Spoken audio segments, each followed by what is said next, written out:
Right now on CBSN Boston, the community in Worcester is paying their respects to the family of fallen police officer Manny Familia.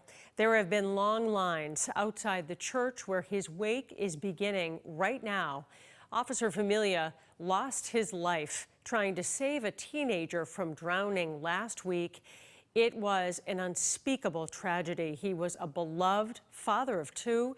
CBSN Boston's Ken McLeod is in Worcester just outside the church. And Ken, this has been such a sad few days, but there has been an enormous outpouring of support for the family. We know Governor Charlie Baker arrived just a few moments ago. Yep.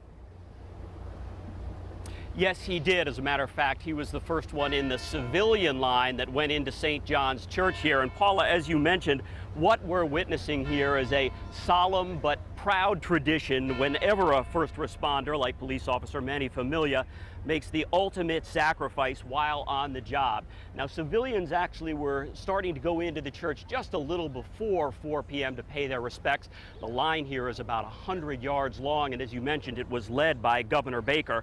Let's go ahead and talk about the first responders, though. They came from all over the place, lined up outside of St. John Catholic Church here on Temple Street to walk past the officer's casket inside while paying their respects to Familia's wife, Jennifer, and the couple's teenage son and daughter.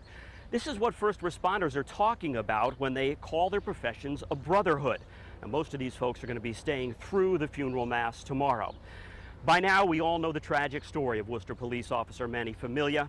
He was among 5 officers who responded last Friday afternoon to a call for swimmers struggling in Green Hill Pond. The officers all dove in and pulled two teenagers back to shore, but then realized that Officer Familia and 14-year-old Troy Love, who was visiting from Virginia, were both missing.